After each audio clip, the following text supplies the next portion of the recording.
Somos BM Online. Conectate con nosotros. Hoy les voy a estar acompañando este miércoles santo tan lindo, un clima súper lindo afuera, caluroso, sí hace mucho calor, pero por lo menos está soleado. Hasta la próxima semana creo que no vamos a tener tormentas eléctricas, si no me equivoco. Va a ser frío la semana que viene. Va a ser frío la próxima semana, entonces vamos a aprovechar esta semana calurosa, la Semana Santa, para poder pasar en familia. Hoy les voy a acompañar en Rebelión solita. Mi compañero Matías Pereira, por algunos problemas técnicos, no va a poder acompañarnos, pero no se preocupen que yo siempre tengo muchas cosas que decirles, así que noticias no nos van a faltar. Antes de empezar, me gustaría saludarle a todos mis compañeros que están en la cabina, al mejor productor del Paraguay, Emma. Muchas gracias por siempre hacernos el aguante y más ahora que estoy solita. Realmente hoy es un miércoles santos, todos recordamos porque se conmemora el miércoles santos la traición de Judas a Jesús. Realmente empieza sería en la tradición cristiana una traición que marca el comienzo del sufrimiento de Jesucristo. Y hablando de traiciones, me gustaría hablarles de una noticia que sonó mucho ayer en horas de la tarde: la renuncia del ministro de Economía y Finanzas, Valdovinos. Carlos Fernández Valdovinos presentó su renuncia ayer, pero quedaron muchas cosas que no cuadraron. Según manifestó el propio Valdovinos, la presidencia oficializó vía decreto la aceptación de una renuncia que, según el propio Fernández, nunca presentó y que había descartado públicamente. Realmente la renuncia de Valdovinos, muchos aseguran que era algo que se veía venir por algunas tensiones que había con el presidente de la República y el gabinete en general. Realmente a mí me llamó mucho la atención una renuncia a un ministro, porque vamos a decir la verdad. ¿Quién en su sano juicio renunciaría a un cargo tan importante como el ser ministro? Yo sé que moralmente uno es lo que debería hacer, ¿verdad? Por ejemplo, si sos la ministra de Salud y bebés fallecen por falta de terapia intensiva neonatal, claro que tenés que presentar tu renuncia. Pero la verdad que es poco usual ver eso en la política en general y sobre todo en nuestro país. Por eso es que a mí personalmente me llamó mucho la atención de la renuncia, entre comillas, vamos a decir, del ministro de Economía, porque como él mismo manifestó, él no presentó su renuncia. La supuesta renuncia se publicó a través de la presidencia, el presidente de la República publicó a través de un decreto.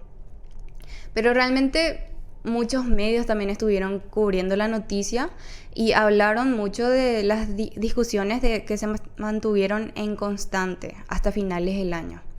Y algo que me gustaría preguntarles a la teleaudiencia y a todos los presentes es que, por más que el jefe de gabinete, Javier Jiménez, no contestó directamente a la pregunta sobre si Valdovinos renunció al cargo, sino alegó que son cambios decididos por el presidente de la República, Santiago Peña. Y es eso a lo que me gustaría llegar, porque ustedes saben que Rebelión no es solamente un espacio para hablar las noticias, sino también es un espacio para fomentar el pensamiento crítico y debatir.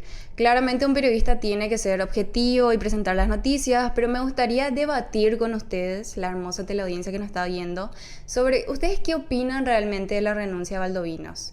¿Realmente fue una denuncia o, en palabras del propio jefe de gabinete, fueron cambios decididos por el presidente de la República, Santiago Peña? ¿Y por qué me llama la atención estos cambios que fueron prescindidos por el presidente? Porque Valdovinos había estado en el ojo de la tormenta por haber presentado y haber hablado de una economía de guerra. Porque cuando se presenta esta economía de guerra que tendría que afrontar Paraguay, nuestro país, se cae el relato que venía anunciando el presidente de la República con el nuevo grado de inversión, las supuestas inversiones que estaban viniendo, los viajes del presidente que muchas veces se justifican con que son para atraer clientes. Entonces, cómo un país que está en una economía de guerra, que no paga a las constructoras, porque si bien Valdovinos renunció, dejó una deuda de más de 360 millones de dólares, que supuestamente con algunos pagos que se estuvieron haciendo este año, quedó en un saldo de 300 millones de dólares. Hasta el dueño de... Voy a buscar para decirles exactamente. El dueño de una de las constructoras, que es la más afectada, dijo que no se trata el culpable, como se puede decirlo, no es el Valdovinos, el ex ministro de Economía, sino que es una deuda que ya tiene más de 2 años. Entonces, en Paraguay se habla mucho de grado de inversión, se habla mucho de nuevas inversiones, se habla mucho sobre todo de la macroeconomía, pero el propio ministro de Economía, ahora ex ministro, habla de economía de guerra y también de deudas de 300 millones de dólares a constructoras. Y lo peor de todo es que Paul Sarubi, ahí está, un ingeniero, el presidente de la Cámara Vial Paraguaya, la CAVIALPA, advirtió que el sector atraviesa una situación crítica debido al freno en las obras y la falta de pagos por parte del gobierno. Las empresas negocian un plan de factoring para salvar el bache financiero. La industria de la construcción en Paraguay enfrenta uno de los momentos más complejos. Según los datos revelados, la fuerza laboral del sector se desplomó de 300.000 a 245.000 empleados. Es decir que básicamente en nuestro país renuncia o le sacan más que nada a un ministro que habla de una economía de guerra. Pero, ¿por qué hacen esto si literalmente se debe 300 millones de dólares a una constructora? Se están reduciendo la cantidad de empleados. Las obras están quedando inconclusas.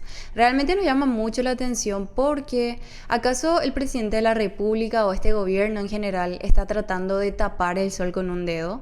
Porque personalmente, si yo sé que el gobierno paraguayo, mi gobierno, si es que soy el presidente de la República, presidenta, si le estoy debiendo 300 millones de dólares a una constructora y literalmente están renunciando los empleados por falta de pagos, no me voy a enojar si el ministro de Economía habla de una economía de guerra. Y mucho menos me voy a enojar si el ministro de Economía quiere recortar los beneficios a los legisladores.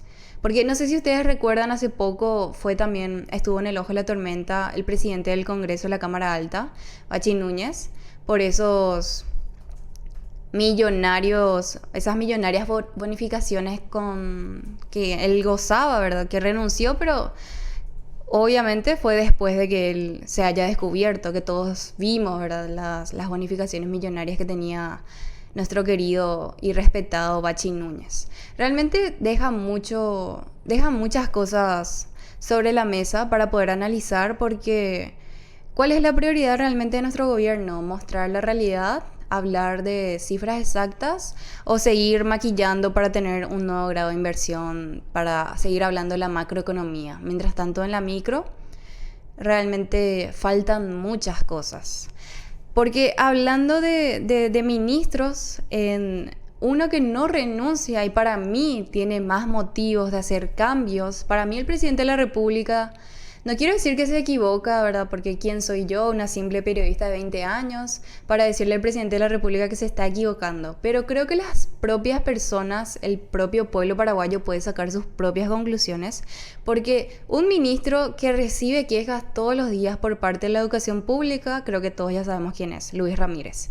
Y hablando de la educación pública, me gustaría presentarles un material que preparé la semana pasada para BM Online sobre una escuela en la que no es un chiste. Sé que hablé mucho de la buena onda, de la buena onda, la Semana Santa, pero no es chiste lo que les voy a decir. Los niños de la escuela Señora Carolina Herrero de la ciudad de San Lorenzo dan clases en tiendas de campaña. Si podemos ver el material, por favor. En Paraguay los niños dan clases en tiendas de campaña. Hoy vinimos en la escuela Señora Carolina Romero en la ciudad de San Lorenzo. La institución se encuentra en este momento en obras de refacción a cargo del intendente del municipio Felipe Salomón, financiados con recursos del FONACIDE. Y aunque la obra sea financiada por la FONACIDE, según el artículo 13 de la Ley Orgánica 5749 del Ministerio de Educación y Ciencias, sin importar el financiamiento de la obra, el MEC sigue siendo el principal coordinador de las mismas. Pero, según denuncian los padres de la institución, ante el cierre de las aulas por el inicio de las obras, la única respuesta del Ministerio de Educación y Ciencias fue inscribir a los alumnos en escuelas aledañas. En coordinación del municipio de San Lorenzo y las Fuerzas Armadas, proveyeron estas tiendas de campaña. Niños de 3 grados diferentes deben desarrollar sus clases en estas tiendas. Los padres también denuncian que los niños con condiciones como el autismo no pueden desarrollar clases debido a las condiciones que ustedes mismos lo pueden ver con sus propios ojos. Esto no es inteligencia artificial. Y ahora me gustaría mostrarles el estado de un baño de una escuela pública promedio en Paraguay. Según la presidenta de las ACES, aunque ya se han presentado las microplanificaciones para las refacciones de los baños, que tienen 21 años de su creación por cierto, aún no han recibido una respuesta del Ministerio de Educación y Ciencias. Este baño también, una joya nacional como nos caracteriza. Pero los niños no solo comparten aulas en las tiendas de campaña, también lo hacen en esta clase que en teoría es del 8º grado. 59 alumnos del 8º y 9º grado deben compartir el mismo aula, donde inclusive deben turnarse y sacar sus pupitres a la intemperie en materias específicas, como por ejemplo matemáticas. Y para sorpresa de pocos, el sanitario para los niños, para los caballeros, se encuentra actualmente clausurado. Si es que no entienden, está clausurado y se utiliza como un depósito. Esto sí es un depósito.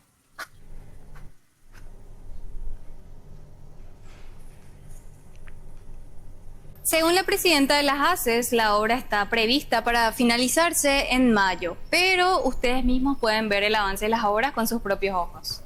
En Paraguay, señoras y señores, como les dije, no es broma ni tampoco es inteligencia artificial, los niños de verdad. Y además de que ya están dando clases en la intemperie, en una tienda de campaña, y si bien cuentan con aire acondicionado, para mí eso es lo mínimo, porque están dando clases en 3 grados diferentes en una misma tienda de campaña. La institución cuenta con 2 tiendas de campaña en realidad, primero, segundo y tercer grado en una tienda de campaña y después en 4º, 5º y 6º en otra tienda de campaña. Es decir, toda la primaria de la escuela está dando clases en esas tiendas de campaña. ¿Y por qué es que mencioné al ministro de Educación, Luis Ramírez? Porque seguro que todos recuerdan, ¿verdad?, mi pequeña disputa que tuve con el ministro de Educación, donde me acusaron de difundir información falsa, también a este medio, ¿verdad?, en consecuencia, no solamente a mí, sino también a BM Online.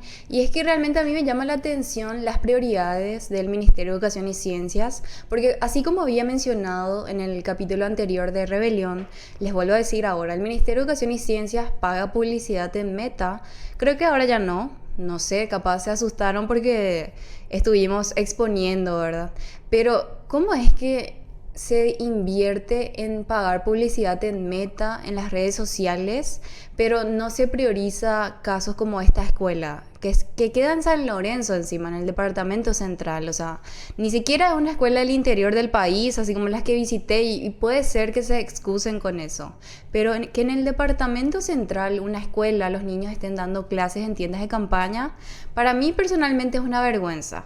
Y sé que hay escuelas mejores y sé que capaz antes se daba clase bajo los mangos y sé que muchos de ustedes capaz piensan así, sobre todo si son personas mayores, pero nosotros tenemos que adaptarnos siempre a nuestro contexto actual. El Ministerio de Educación y Ciencias recibe un presupuesto de millones de dólares y muchas veces se excusa, el Ministerio de Educación y Ciencias, el propio ministro se excusa con que estas obras, todas las obras están a cargo del intendente de cada ciudad con financiamiento del FONACIDE. Pero me gustaría leerles algo que es el artículo, la ley número 5749, la ley orgánica del Ministerio de Educación y Ciencias, que en su artículo 13 deja explícitamente claro de lo que estuve hablando. El artículo 13 de las inversiones en infraestructura habla sobre que las inversiones en infraestructura y equipamiento escolar, con independencia de su fuente de financiamiento, deberán ser coordinadas indefectiblemente con el Ministerio de Educación y Ciencias, conforme a la normativa establecida para el efecto. ¿Qué quiere decir esto hablando un poco en castellano para que todos podamos entender? No importa el financiamiento de las obras en las escuelas públicas, no importa que financie el FONACIDE y que esté a cargo del intendente de cada ciudad, en este caso de Felipe Salomón, ¿verdad? Un intendente que, por cierto, se vio en una polémica cuando un niño literalmente perdió la vida, Tobías. Yo sé que muchos ya se olvidaron de Tobías, pero vamos a volver a hablar de Tobías, porque él perdió la vida por causa de un raudal que fue arrastrado en una obra inconclusa en San Lorenzo. No es la misma constructora de esta escuela, gracias a Dios, pero digamos que no tiene los mejores antecedentes del mundo este intendente. Pero volviendo a este artículo 13, no importa el financiamiento de la obra, el Ministerio de Educación y Ciencias siempre es el rector, siempre debe organizar, siempre tiene que estar detrás de cada obra. No importa que ellos no financien directamente con dinero. Ellos siempre son el órgano rector más grande. Y es que no hace falta ni siquiera leer su ley orgánica del MEC, no hace falta aprenderse los artículos de memoria, sino que es solamente sentido común. Claramente que el Ministerio de Educación y Ciencias, Educación, MEC, ahí ya te dice todo. Claramente siempre va a ser el órgano rector más importante en cualquier edificación, construcción o reforma que haya en una escuela pública, porque ellos son el Ministerio de Educación. Yo sé que puede parecer un poco de pleonasmo, mucha redundancia en lo que estoy diciendo, pero es que a veces los propios ministros se lavan las manos.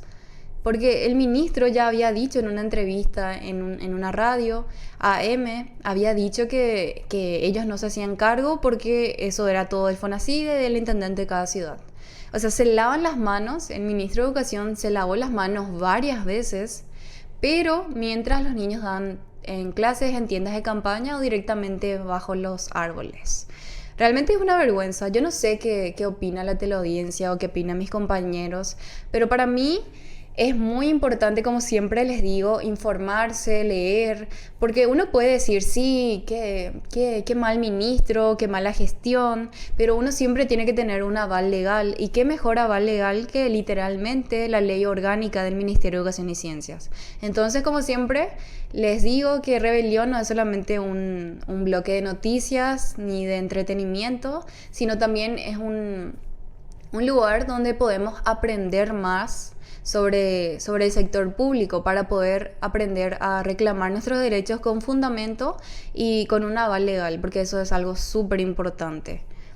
Y me gustaría terminar... tenemos todavía tiempo, tenemos menos 15. Me gustaría dejar ya este tema del Ministerio de Educación y Ciencias, porque siento que capaz ya les aburro, no sé si les aburro a mis compañeros con este tema del MEC, pero es que ellos empezaron, eso es lo que yo también dije en las redes sociales. Si ellos empiezan, tienen que aguantar todo lo que yo diga o haga después, porque no puede ser tan cachafá.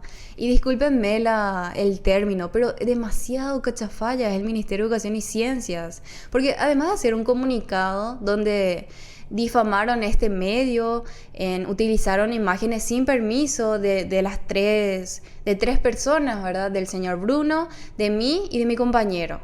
Eso ya es luego ya algo de ser cachafá. Una institución pública que utiliza imágenes sin tu autorización realmente deja mucho que desear. Pero después afirmar que estamos desinformando, que estamos manipulando la verdad, y con nuestro derecho a réplica, con todas las pruebas, nunca hicieron un comunicado para disculparse, nunca totalmente se lavaron las manos, es más, después pagaron publicidad. Así que, aunque les aburre capaz a algunos, vamos a seguir mostrando la realidad de las escuelas públicas, porque no puede ser que un Ministerio de Educación y Ciencias que recibe millones y millones de dólares en financiamiento del presupuesto general de la nación se lave las manos y haga comunicados, que haga TikToks, en vez de ir a ver las escuelas públicas.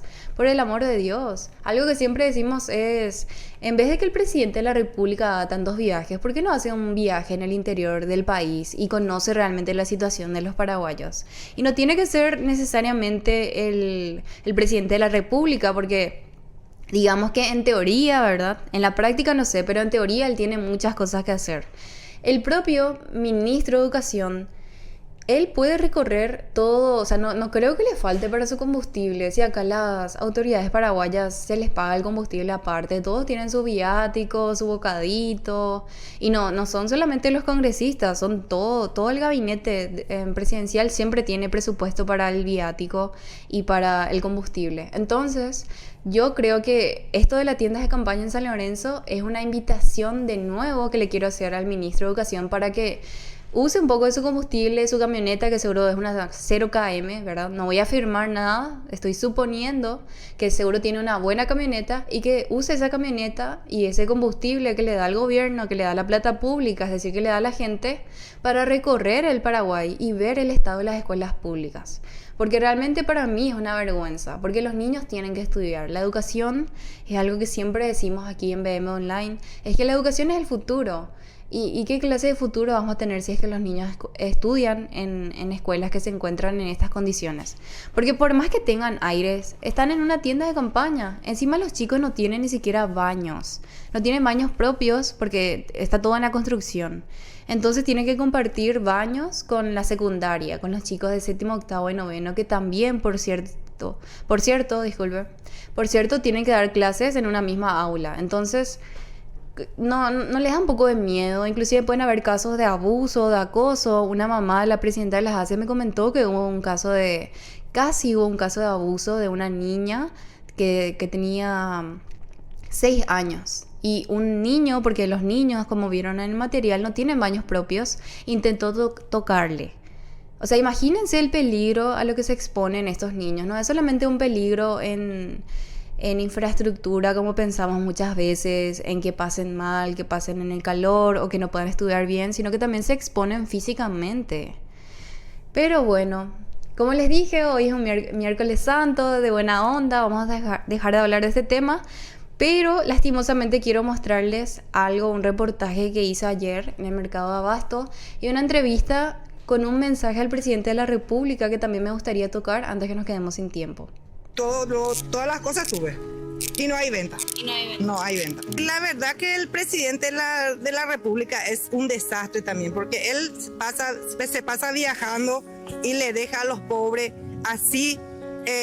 Como queremos vender nuestras cosas, a ellos no les falta nada. A ellos no les falta nada porque ellos tienen todo.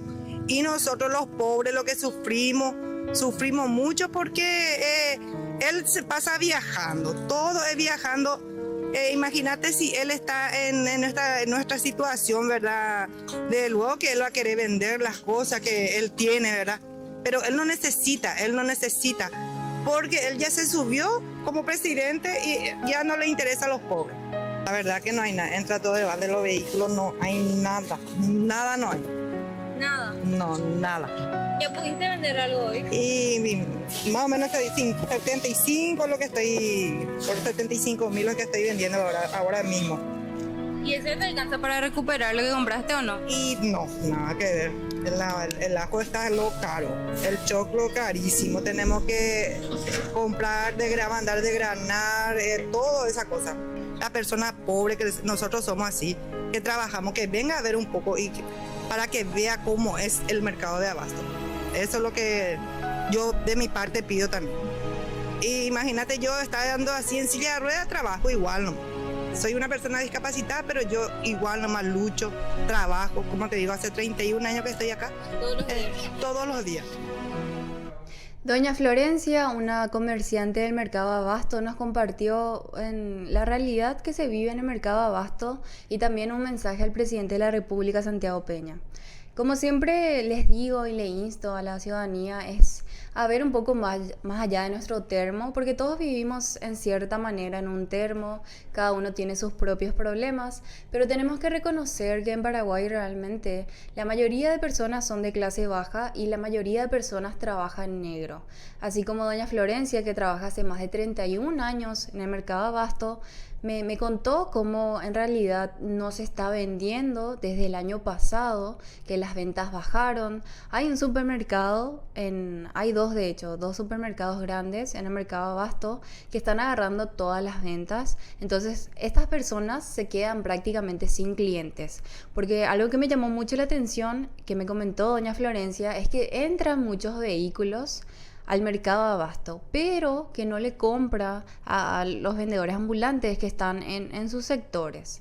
Entonces, para mí, el intendente de Asunción, los intendentes son los que se encargan de los mercados municipales de cada ciudad, debería ver la forma de poder ayudar a estos vendedores, porque si estuvieron ahí más de 30 años, la mayoría trabaja ahí hace años, hace décadas, se debería prever una forma para que estos puedan seguir con su trabajo, ya que no cuentan con otra entrada de dinero. Y más porque era Semana Santa. Esto grabé ayer en horas de la mañana, entonces ya es la Semana Santa. Muchos me dijeron que tenían esperanzas de que mañana, porque el paraguayo es última hora, yo creo que todos sabemos eso, que los paraguayos somos última hora, yo también reconozco que soy última hora muchas veces, entonces capaz ellos tenían la esperanza de que hoy y mañana hayan más ventas, hayan más personas circulando y que puedan vender todas sus mercaderías, porque si no se echan a perder y no pueden llevar el pan de cada día a sus casas.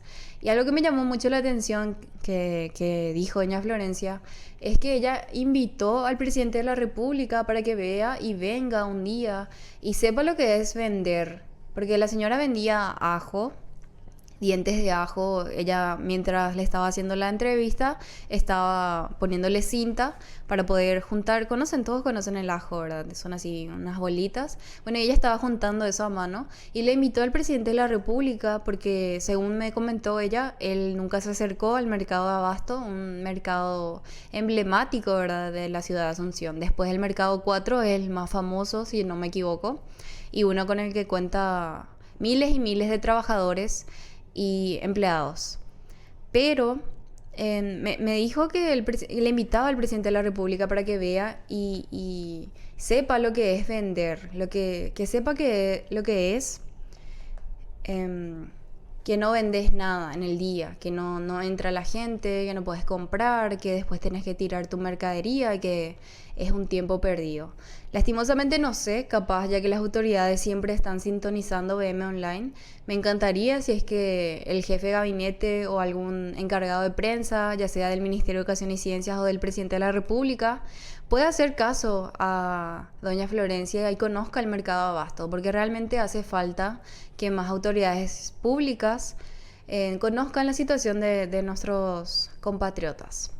Y me gustaría cerrar Rebelión con una noticia que sin dudas fue una de las más importantes de la semana pasada. El sábado pasado se dio un paro del transporte público por supuestamente falta de combustible. Quiero mostrarles un reportaje que hice a los usuarios del transporte público, que fue un poco antes, pero también entró en el tema, un tema del momento.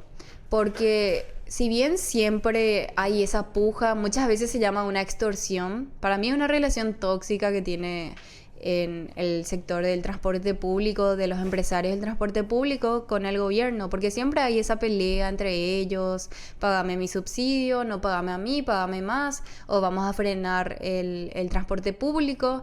Y muchas veces cuando estos empresarios no reciben la respuesta que ellos quieren o no se les está pagando, se para el transporte público. ¿Y qué pasa mientras con el pueblo paraguayo? Muchos se fueron como transganado en vehículos de las Fuerzas Armadas. Para mí fue inhumano, no sé qué piense de la teleaudiencia, si es que algunos de ustedes tuvieron que subirse en esos colectivos improvisados de las Fuerzas Armadas, pero sí quiero mostrarles lo que yo pude capturar de los usuarios del transporte público, si podemos ver. ¿Hay algo que le quieras decir al presidente de la República respecto a los servicios públicos de Paraguay? Sí, que se vaya a la remil put que te lo parió, que dijo que vamos a estar mejor. Él está mejor, el pueblo nos estamos muriendo de hambre. Es un hijo de se vaya a la mierda. Eso le digo así. En Paraguay solo existe un servicio de transporte público y son chatarras, colectivos. ¿Qué opinan los usuarios del servicio? Pésimo. Una porquería, ¿no? Es un servicio pésimo. Pésimo. ¿En serio que te responda eso? Para mí es una miseria. Desastre. Desastre. Desastre total. ¿Y el Metrobús? Y el Metrobús quedamos esperando. Amo el Metrobús, amo. Horrible, de lo peor. Estoy hace 1 hora y media esperando 18, Areguá 51, no aparece. Mucha gente, tarda demasiado, a veces me hace calor demasiado. ¿Cuánto tiempo tarda? Y ponerle media hora, 20 minutos, 1 hora a veces. Síntesis, patracazo. Lo realmente es pésimo. Que lastimosamente voté por él, creyendo, confiando, pero mira lo que nos hizo, como todo. Se enriquece él, nosotros los pobres somos cada vez más pobres. ¿Por qué votaste por él? ¿Sos colorado? Soy colorada, lastimosamente, soy colorada, pero dudé mucho. Yo trabajé con él, le di mi apoyo y nos pagó muy mal nos pagó. 2 horas y media de ida y de vuelta. Son 5 horas de mi vida. 45 minutos y el trayecto de 2 horas.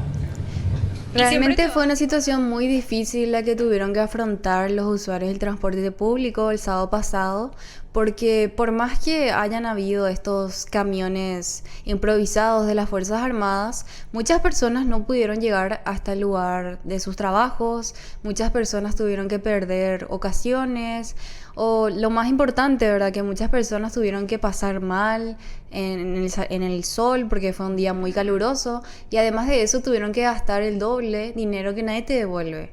Yo tuve que faltar, no es que me quiera hacer la víctima ni nada, ¿verdad? Porque realmente lo que yo perdí es muy poco comparado a otras personas, pero también me gustaría contarles mi experiencia. Yo tuve que faltar a un curso. Si bien le conté a mi profesor sobre que me iba a salir muy caro, ¿verdad?, el servicio de transporte privado, porque la demanda era muy alta, él me entendió, pero esa clase que perdí nadie me la va a devolver, no tengo a quién reclamarle, así como las personas que faltaron a sus lugares de trabajo, porque todos sabemos que en Paraguay la gente duerme en ciudades dormitorio, porque acceder a una vivienda o un departamento en Central en la ciudad de Asunción realmente es muy caro y muchas personas no pueden darse ese privilegio. Entonces realmente es un llamado de atención al viceministerio de Transporte y sobre todo al presidente de la República, que sigue siendo el jefe de Estado, sigue siendo la autoridad más grande que existe en nuestro país. Entonces yo sé que el presidente de la República hasta para irse a jugar golf utiliza el helicóptero, yo creo que todos sabemos eso, pero por más que él utilice helicóptero, tiene que saber que la mayoría de paraguayos o se mueven a pata, como se dice coloquialmente, o si no en transporte público. Porque inclusive, aunque tengas auto, aunque tengas tu chileré o tengas tu 0km, te afecta que no vayan colectivos porque el tráfico se vuelve insostenible. Inclusive con colectivos se vuelve insostenible el tráfico porque muchas veces falta. Porque aunque el sábado haya habido un paro total, muchas veces en las empresas del transporte público se encuentran en reguladas constantes. Hay pocos colectivos y yo lo puedo decir porque lo vivo en carne propia. Son las 9 de la noche y viene así un colectivo. Viene un colectivo cada muerte de obispo. Realmente es una situación lamentosa y mientras el sector empresarial del transporte se siga peleando con el gobierno, las personas sufren en los transportes públicos que realmente muchos dejan mucho que desear, son una vergüenza, la mayoría son chatarras. Y hace unos días yo me subí en el colectivo que fue donado por Taiwán y no es que yo quiera hacer mala onda porque como les dije, Semana Santa, buena onda, vamos a tener un feriado, vamos a descansar, pero a mí realmente me pareció... No sé ni cómo puedo describir, pero a mí no me llamó la atención. Yo no entiendo cómo hay gente que se haya emocionado tanto por estos colectivos donados por Taiwán, porque para mí inclusive eran más incómodos porque son más bajos. Yo no sé si alguien acá utiliza el transporte público y ya se subió en los colectivos de Taiwán. ¿No? Ah, bueno, el rico siempre humillando al pobre. Acá nadie usa colectivo, decía, yo soy la única que se mueve en colectivo. La teleaudiencia que nos está viendo, que me está viendo, de nuevo quiero agradecerle, seguro que sí sabe. Y no sé si es que están de acuerdo conmigo, pero a mí no me llamó la atención los colectivos de Taiwán y no me parecen una solución viable para el problema del transporte público que es tan grande y hay tantas personas que están siendo afectadas por el mismo. Bueno, nos quedamos sin tiempo. Quiero agradecerles a todos mis compañeros que están en la cabina, a mi compañero Emma, al señor Bruno, por haberme cedido este espacio. Como siempre es un gusto y es un honor poder compartir con ustedes y me gustaría hablarles sobre el especial que va a haber en BM Online este domingo. Sería el domingo el especial. Sábado. ¿El sábado a qué hora? A las 14. A las 14. Este sábado santo a las 14 horas va a haber un especial del grupo ABBA. Realmente el sábado puede ser una fecha triste, pero el domingo sí es celebración. Y para mí la Semana Santa, si es que sos creyente o no, independientemente de eso, el sábado de gloria, sí. Pero mucha gente está triste. Yo, por ejemplo, tengo... ¿El viernes es crucifixión? El viernes. No, el viernes. Pero el sábado a las 3 de la tarde yo tenía una tía que siempre le dolía el corazón a las 3 de la tarde. Porque decía que ahí falleció Jesús en ese momento. ¿No fue sábado acaso eso? No, eso fue el viernes. Viernes. El viernes a las 3 de la tarde entonces. Ay, Dios mío, qué vergüenza. Yo estoy conduciendo ese programa. Errores técnicos, querida teleaudiencia, queridos compañeros, muchas gracias. Bueno, ABBA fue un icónico grupo musical sueco formado en Estocolmo. Yo creo que todos conocemos las músicas de ABBA y realmente es algo que siempre escucho con mi mamá cuando nos queremos sentir bien y cuando queremos bailar. Yo tengo unos pantalones Oxford y siempre es una calza en realidad que uso en el gimnasio y siempre me dicen, vos sos una integrante del grupo ABBA. Es como que me hacen todos así para bailar. Sí, no sé qué música viene ahora. Chiquitita, por favor. Bueno, muchísimas gracias a todos. Feliz Semana Santa. Somos BM Online. Conectate con nosotros.